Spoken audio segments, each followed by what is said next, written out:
We have here a 2008 Volkswagen, nope, it's a 2008 Mercedes GL320 with a diesel CDI engine. We've done some previous work to this before. It would have made a nice video if I could have made a video on that one, but sometimes time constraints just keep us from doing that. But it's back. It's kind of sort of come back. It started acting up after we worked on it. Let me show you what we did before. Here is the part that we replaced. It has this solenoid on it, which I think Mercedes calls it a fuel pressure regulator, and it's built into this fuel rail. Now, this fuel rail has massive pressure inside of it, so it's a very expensive item along with this. And but that's what we replaced, and we replaced it because it was leaking. It was leaking between the body and another section of the body. It wasn't leaking where it bolts to the fuel rail, but we didn't do any diagnosing or anything. We just replaced it because it was leaking. We found a bulletin. Real quick here, I wanted to point out that Mark, he's a former golf driver that he totaled, that he sent me a letter with a little donation check saying, thanks for sharing your expertise. Thank you so much for watching. And sorry it took me so long to mention your name here, Mark, but I really appreciate letters like this. And this is where the item lives, right here.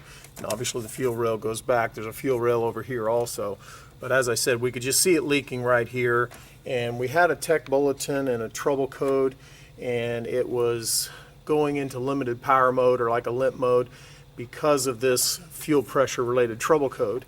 Let me see if I can find the code in the bulletin. Okay, here's the bulletin, and it relates to external leak between the rail and the pressure regulator valve. The entire rail must be replaced. The pressure regulator valves cannot be replaced individually due to possible imprecise installation processes in the workshop. In other words, you mechanics aren't capable of doing it, which I kind of understand because there's very high pressure in here. It is a high pressure fuel rail, and if we can make this fitting seal, shouldn't we be able to make this fitting seal? Or maybe they should design it in such a way to where a mechanic in the workshop can make that seal.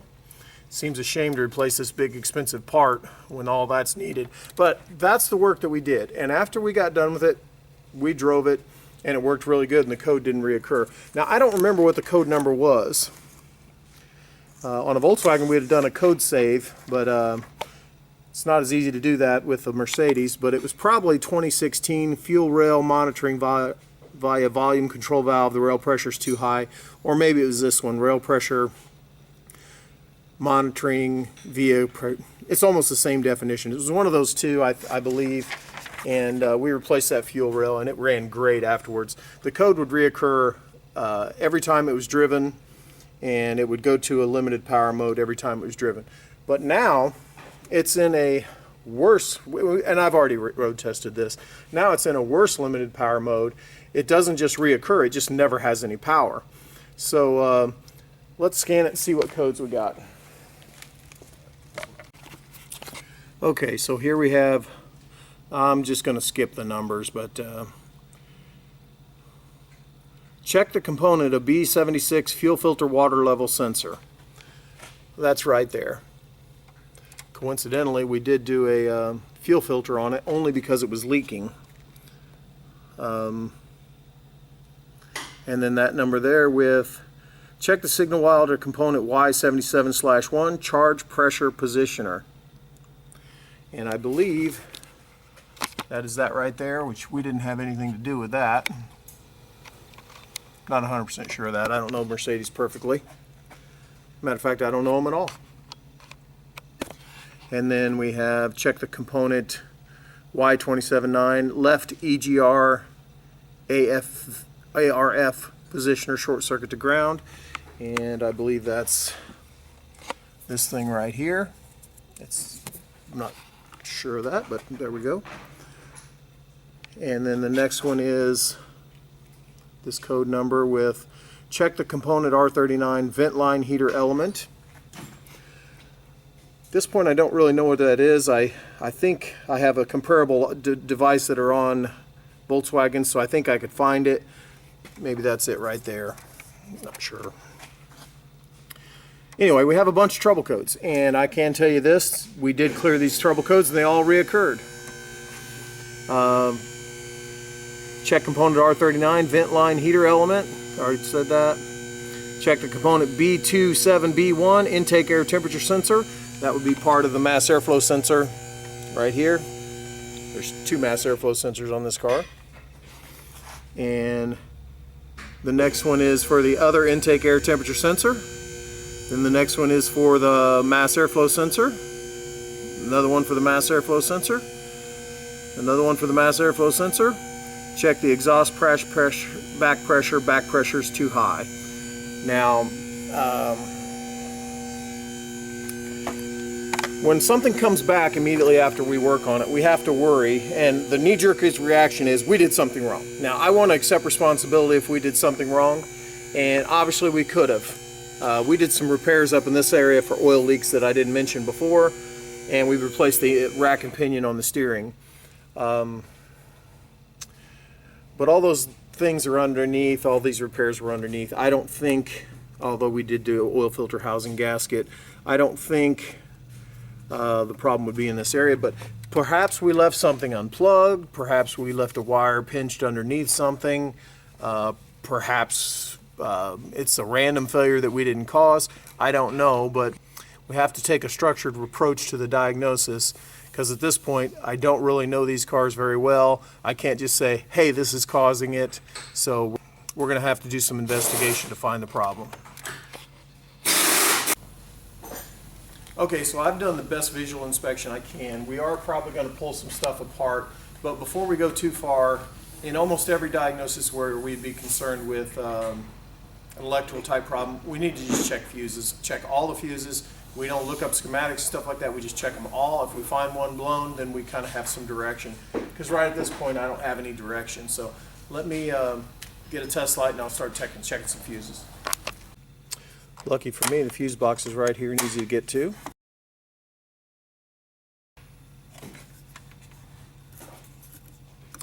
Hook that to a ground, find a positive, I bet you that's positive. And let's check all these fuses.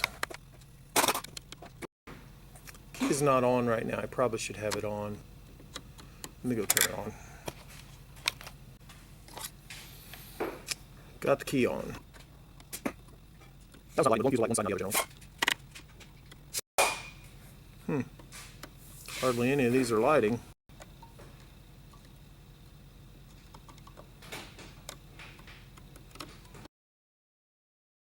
Okay, back to it after my interruptions.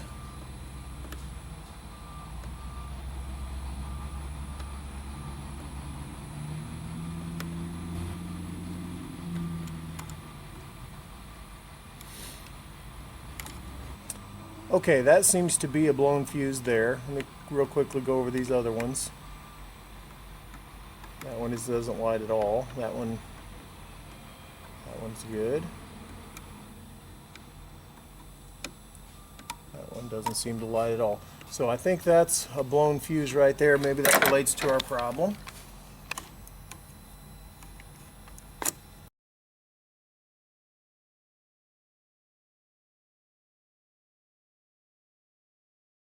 And obviously that fuse is blown. We're going to go ahead and stick a new fuse in there and see what happens.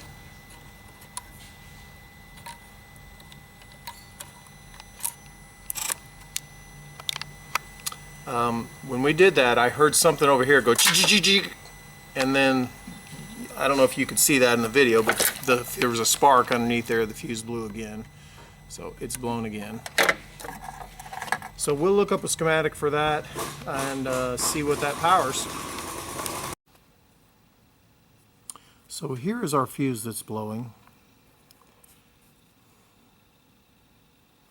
And it comes down here, goes across to other pages, and we've deleted those other pages because it just goes right on through them. And then it goes up here to this glow plug module, which we didn't have codes for that, strangely enough. And then it comes on down here and goes to our devices that coincidentally we have trouble codes for. This first one goes over this direction to hot film mass airflow sensor. It also goes down here to the right hot film mass airflow sensor, and then it goes to the fuel water level sensor, and then it comes over here to our inlet port shutoff motor. Not sure if we had codes for that or not. Left exhaust gas recirculation positioner. We did have a trouble code for that. And charge pressure positioner. We had a trouble code for that. And we don't have that. We don't have a trouble code for that. So obviously this fuse is probably causing all our trouble codes. So there's a good chance there's a shorted or pinched wire, and we'll just have to look at each of those devices. Only a few of these were we near when we did the other repair, but we have to look for stretched, pinched, or damaged wires. So let's start taking stuff apart. As I said earlier, we were working in this area, and I've taken a real good look at the wires right here, and we were working in this area, and I've taken a real good look at these wires. So at this point, I have not found the problem. So we are going to pull this out to start with and just start pulling stuff apart to where we can get a good visual inspection on the wire. Now, one thing I am seeing is this component back here, which I think is one of our devices. It looks a little greasy and oily. I'm going to unplug that and see if there's any damage to those wires.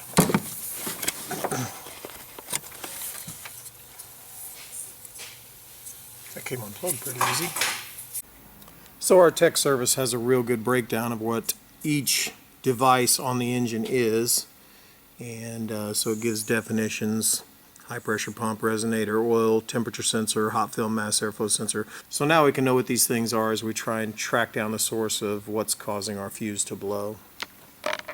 Okay, so to find a shorted wire, most of it's just visual inspection, but we do have a clue as to what wires to look at because we know what devices are on that circuit. We know that this water sensor is involved in the circuit, so we want to take a good look at those wires.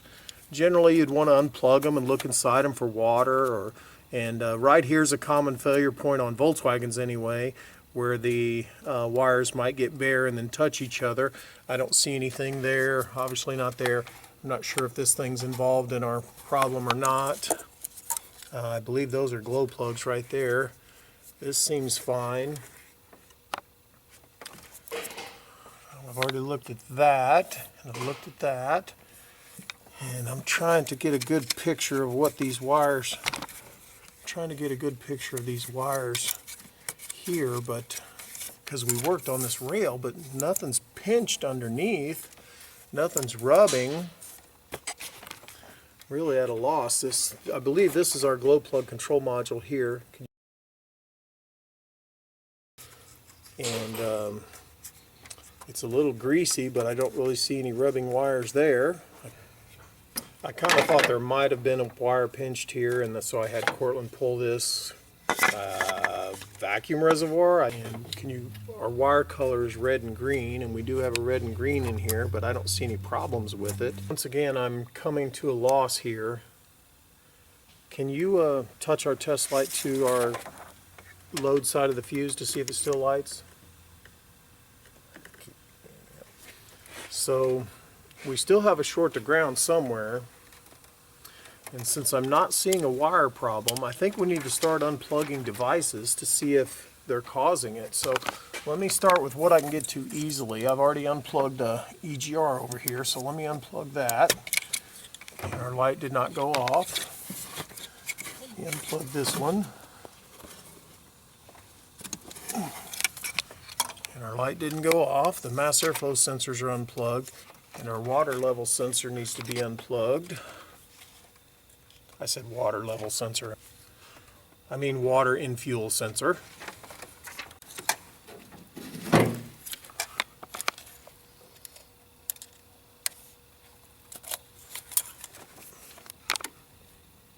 So the test light lights, so we're still shorted to ground. What else can we unplug? Oh, that's the oil vapor heater.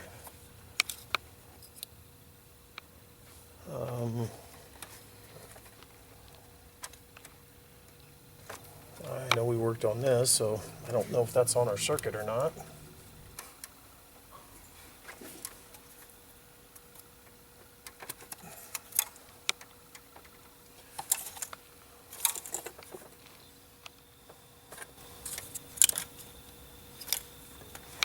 Is that on our circuit?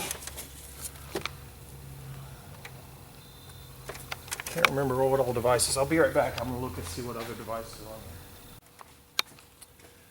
Okay, it says inlet port shutoff motor. And I assume that's like a variable inlet port shutoff motor M55. There's M55. Is that right there? I'm asking Cortland, but he's not answering. He's just being a good cameraman right now. Looks like it.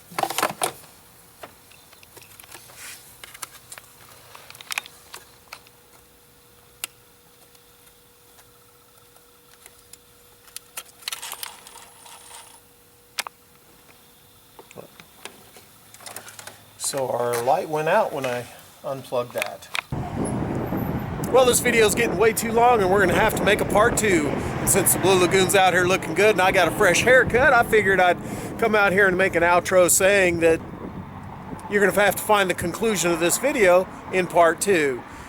If you like this video, you learned anything from it, be sure and click the like button. If you want to donate to the continued production of these videos, find the donate icon on my website at www.kansascitytdi.com. And if you want to watch some more of my videos, there'll be some up here and one right here. And don't forget to subscribe right there. Hey, thanks for watching.